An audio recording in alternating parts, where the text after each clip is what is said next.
Hello ladies and gentlemen, my name is Decryption and I hope you are well. So we're adding a lot of basic things into our game. We've now got the ability to run around, talk to people, do quests. We've even got a jail system in the works. We've got AI walking around. There's so much more we can do to it. So what I'm thinking in today's tutorial is we'll look at adding a new mini game to the game just to add some more stuff to it. One of the highest rated open world games in the world, Grand Theft Auto.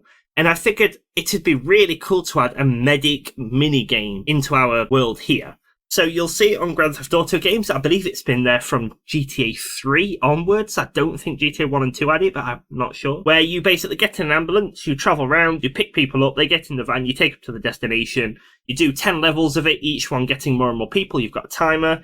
You get a bonus if you finish it, and you get some cash. That's pretty much it. And I figured in this world, we can't really have an ambulance driving around, but what can we have? We can have an almost plague-esque wagon driving around, which I thought would be really cool. We'll have our character in front, pulling it along. Then we'll have dots on the map, or places we'll have to go to pick people up. They'll jump in the car. We can get like 4 people in here at once. And then we'll take them to a destination, maybe the plague doctor, maybe a hospital of kind, a tent, I don't know, something like that. And then we'll drop them off and we'll do a certain amount of levels and then you'll unlock an ability at the end. What that is, I have no idea yet, but I figured this would be a really cool thing to do. So let's get started.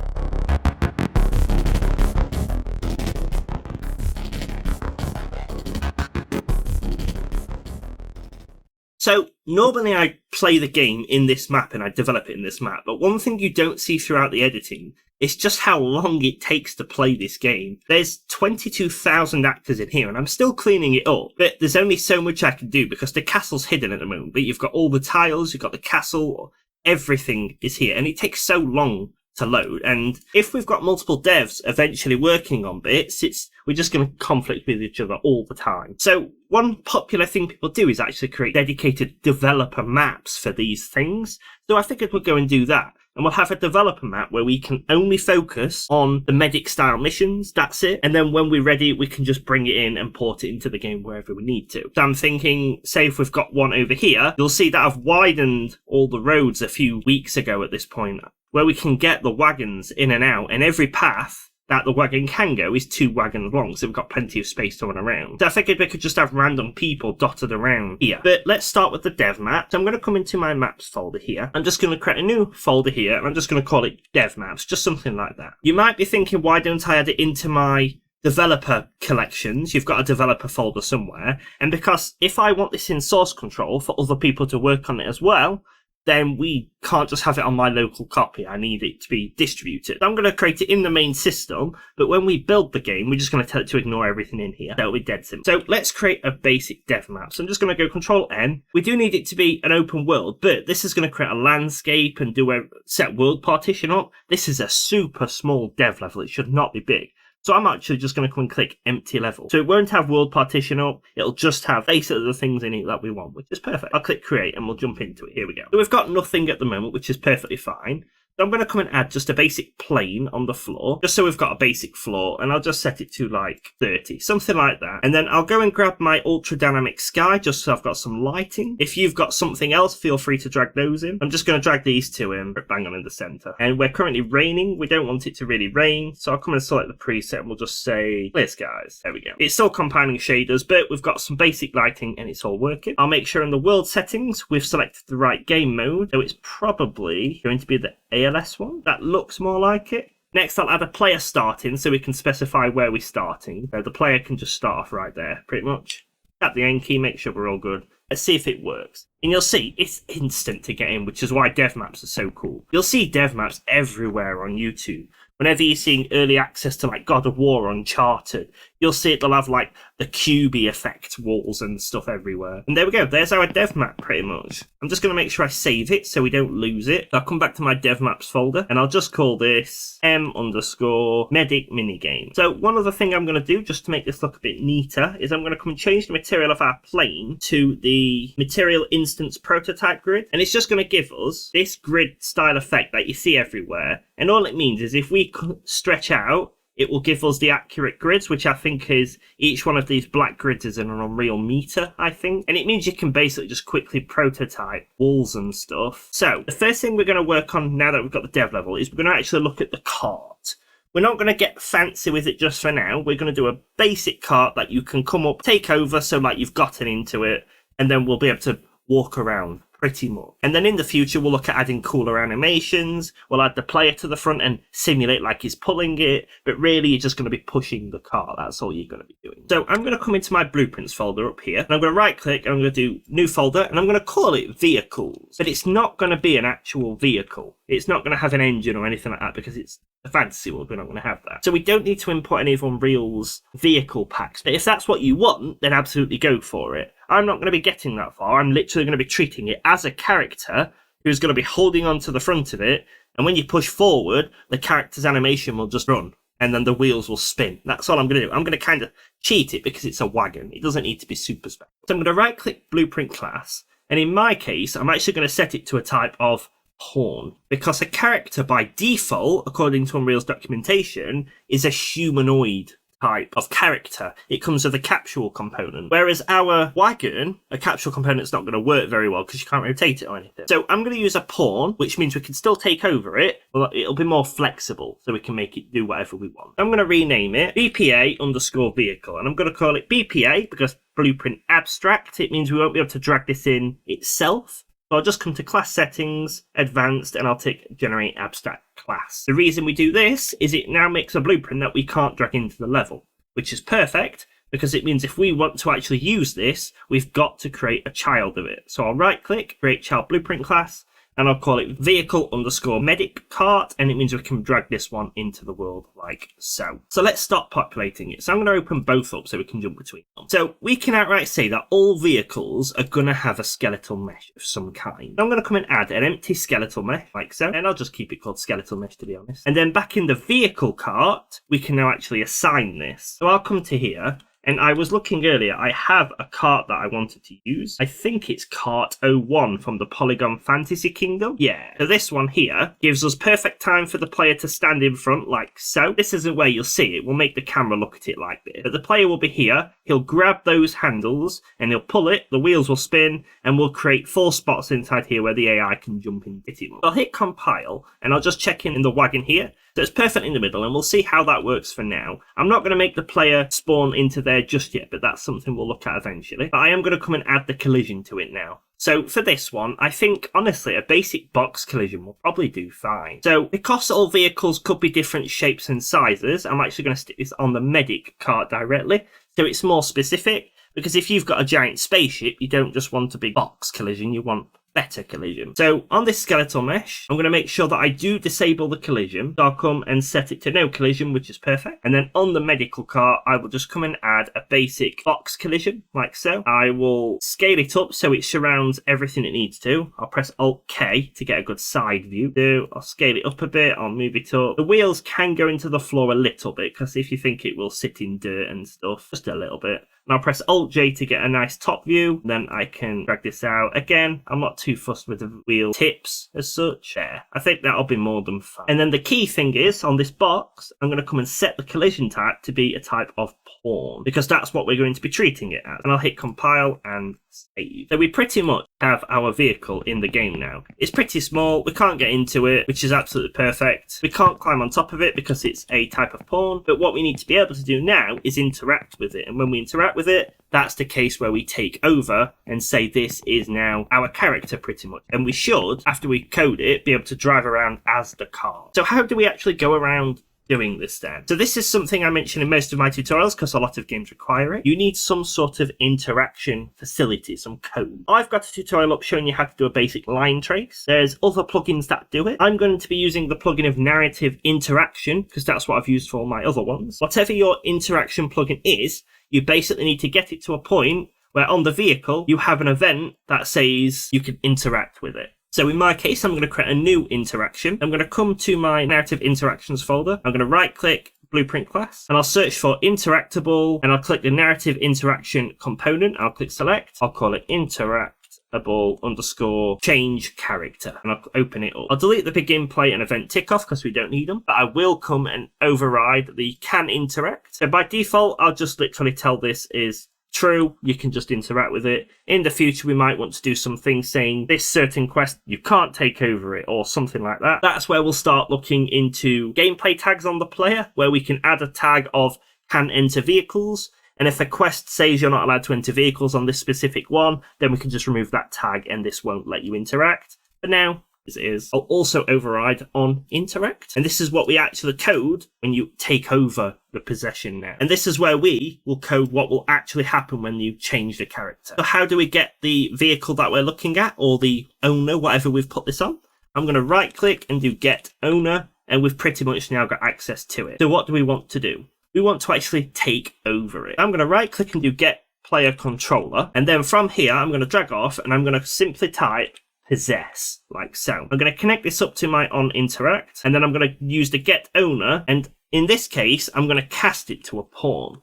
Now I know I've said in the past casting does link things together. It does, but a pawn is one of the lightest things you can cast to because it's dead basic. So it's not really going to massively increase it like so, but we can validate this by compiling and saving. Right click on this and do size map, and you'll see it literally just barely does anything. Because even though it's casting to a pawn, it's so low level this is. So I'm guessing Unreal's removed that from it. Yeah, it's not there at all. So that's good. What I am going to do instead of just doing this though, just for security, is I'm actually going to convert it back to an impure cast. I'm going to drag this over a little bit, and then I'm going to add it up in here like that. I'll connect the pawn to the in pawn there, which should let us take over the cart. And then what I'm going to do is actually drag off from the cast failed and add a print statement, and we'll say an append error cannot cast, and then I will get the owner's display name, like so. Get display name. I'll add a space and I'll say to a pawn. So if we try to cast our owner, so basically attach this in change character to something that's not a type of pawn, then it will error and say cannot cast whatever object it is, so cart 01 or apple 01 to a pawn, and then it won't do anything. Whereas this one will simply possess it. So in theory,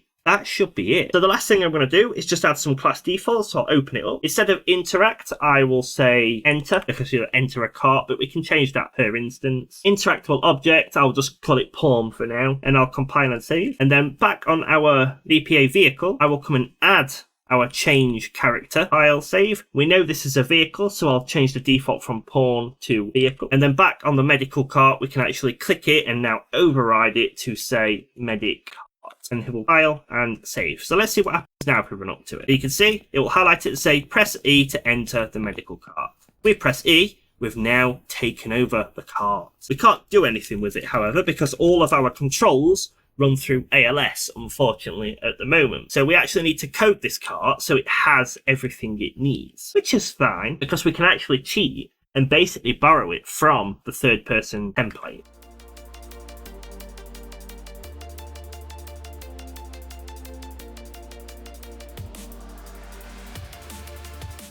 I'm going to come back into my blueprints here, and I'm going to go into my third person folder, blueprints, third person character, and this is pretty much everything we need, or at least a good chunk of it. So what I'm going to do is copy all of this code except jump. If you want your cart to jump, feel free to take it. In my game, I know it's not super realistic, but a jumping, bouncing cart is just a bit beyond the realism for me, I think. So I'm going to take all of this, and in the future we will go and try and improve this. I will come over to my vehicle, I'll delete these events off and click paste. Now there is one thing I want to show you. Now you may notice that I do keep deleting the event begin play active overlap and event tip. Now this isn't just a thing I prefer doing. It's based on something I saw online a little bit ago now on Twitter by game dev Mika. I think, apologies if I got your name wrong. They were checking the performance tips of simply having the tick node there but not doing anything, and apparently you can see noticeable performance when you delete it, which is insane if that's true. So you can see in here,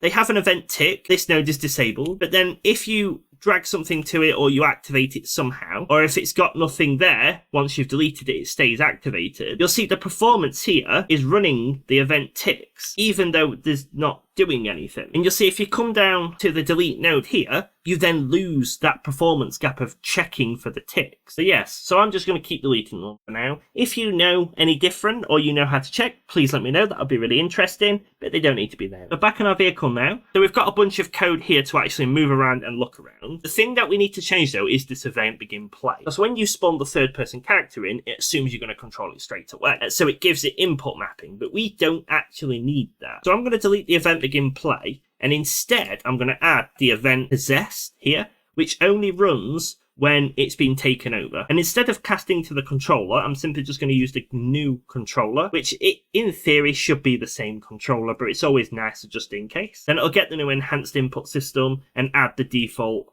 input mapping. For now, I'm going to keep the default input mapping in, but what we can do later is we'll create a new one where you lose a bunch of functionality. So like when you're in the wagon, you don't need to check your inventory, so we can remove that. You don't need to jump, so we can remove that. You probably don't need to interact, but you will have an exit car and stuff like that. So we can add that in. And add mapping context is actually an array, so we can break it down to mapping context where you can do it all the time, such as the pause menu, the quest journal, the game quit, something like that. Then we can add the vehicle only ones, the player only ones, and we can build it up. Nice. So because we're adding event begin possessed and we're doing this, what we should also do is on unpossess, we should also remove it just to make it easier. So now that we've done this, we need a camera so we can actually see the vehicle. I'm going to come over to my BP third person character. I'm going to copy the camera boom and the follow camera. I'm going to paste it into my BPA vehicle. I'll make sure the camera's part of the spring arm like so. And let's give it a try now and see what it does. So if I run up and take over it, what have we got? So we can look around now, but we can't currently move. But that's okay. So let's take a look. So the camera's working. The speed of the vehicle isn't, but my guess is that's because this vehicle doesn't have a movement built-in. So on here you can see they've got a character movement. However, this is where we're going to run into a small issue because a pawn, for some reason, I don't know why, can't have a character movement component. You can see move that we can't have a character movement. So we've got two choices. The first one is we convert our pawn over to a character. So even though characters are meant for humanoid things and we use that, or we go down the route of creating our own movement system / use the vehicle one. So this is a bit of a tricky situation because technically I am in a vehicle, but I don't need it to have an engine or anything. It's literally a guy pulling it. It's a car. So in my case, I'm just going to convert it over to a character for this. And then I'll change the capsule to not do anything and then use my box collision instead. However, if you are using a typical vehicle where you have a horse or something, you might be better figuring out something else with that one. But in this case, I was trying to be more efficient by not having extra bits we need. But in the end, I'm just going to convert it back to a standard character. There we go. So it's added the skeletal mesh for us, so we don't actually need our version. So I'll just delete ours off and use the standard mesh. The capsule component it's added, I'm going to come to the collision settings, and for the presets, I'm going to set it to no collision, and I'm going to untick. And then we'll see what this works like. Hopefully it'll work okay. But we now have a character movement component at least, so we can compile that. I'll come back to our medical cart. You can see it's disappeared because we've changed it. That's fine. I'll click the mesh and I'll just assign my new cart again, like so. So let's see what this one does now. See if we've got any different. Hopefully it shouldn't break. And you'll see the cart pretty much disappeared. And where it's going is down. It's basically flying all the way down there like so. The reason it's doing this is because this capsule here has gravity on it and it's trying to push the cart down because when you jump, your character falls down. Even if I move this outside of it, because it's not getting any collision anymore, it's just going to literally come straight through it like so, which is not what we want. But we do want to retain the cart itself to have the box collision. So what do we do? So nice and easy fix. I'm going to come back to my medical cart and I'm actually going to grab the mesh and move it down so it matches the cart. Or Alt-K, and I'll move it just so it's at the right spot like so. So it's at the bottom. Then I'll also grab the box and I'll also move that down just like so. Then back on our BPA vehicle, I'm going to re-enable the collision setting on the capsule as a pawn, and I'll generate overlap events as well. And I'll hit compile and save. Then I'll go back to our box collision on our vehicle, and I'm actually going to just set this to block all instead. So hopefully, let's try this again. We should now, once we drag our cart up and put it on the floor, if we run up to it, you can see it's still interactable. We can't walk through it, which is a good sign. If I interact with it, you can see we've taken over the cart. We can successfully look around it. We can position the camera a bit better, but we are getting to a good place now. So we just need to figure out what's wrong with the actual movement, and then we pretty much have a basic system to get in and out of the cart. Now, this is a problem that I need to investigate off the tutorial because it's an ALS problem, not an Unreal problem. Basically, a lot of the ALS character controls comes from the C++ side of the player controller, meaning it doesn't work properly. If I simply switch it over to the standard mannequin and try it, you can see I can get in, I can move around. Poorly, it's something we can sort, but we can successfully drive the wagon. So you can imagine if we just put the character like that kind of thing, they pull it, look at that, we've got a wagon pulling kind of thing. So for the next few tutorials, I am just going to use the mannequin. If you're following along and you're using the ALS, do the same thing, use the mannequin. All you need to do is have the standard third-person mannequin with everything on, and then on the player controller, just have the interact set up. That's it. It's a dead basic thing. That's how easy this wagon is, and it will just work. We of course do need to make the wheel spin, we need to make it turn where we turn. We'll eventually add better controls and stuff like that, but that's what we need to do. So we can already make this wagon work a little bit better with some minor tweaks. So what I'm going to do is come into my BPA vehicle, and most vehicles are going to work the same way in my game at least. What I'm going to do is click the top vehicle in class defaults, search for rotation. Right at the bottom you'll see pawn and use controller rotation yaw will be ticked in most cases. Untick that and then click your character movement, and then you will also see orient rotation to movement. Tick that. So now instead of the cart going sideways, it will always rotate to the correct angle it needs to with the camera. If I take over the cart now, and if I look this way and push forwards, it will rotate and move wherever we need to go. It's a bit stuttery, which is something we will look at in the future. But you can see we pretty much have a working cart system. Super basic. I know it's basic. We will improve on it in the future. But for this tutorial, there is our first cart system. You can, of course, add multiple different carts if you want by duplicating this one and adding different variations in. You can also add multiple models in like so. And then you can come and pick any model you want. So I say I want this one here. Boom, we're in the car. How cool is that, ladies and gentlemen? So in the next video, we are going to look at activating the medic mode. So you might want to take the cart and just take it for a spin. Maybe you're taking your friends for a ride, whatever. We need a way to activate the medical mode. After that, we need to create the drop-off point where the big hospital, the tent or something. So that'll just be a blueprint that we drag off and let them inside. So thank you for watching, ladies and gentlemen. If you want access to these videos early, they are up on my Patreon for up to a week, maybe 2 weeks early, depending how resourceful I am. So you will get access to early videos very early, and all the money goes to support me and my endeavours here on YouTube. So thank you for watching, ladies and gentlemen. I hope you've liked it. If you've got any suggestions to this to make it better, please let me know. My name is Decryption, and I will see you next time.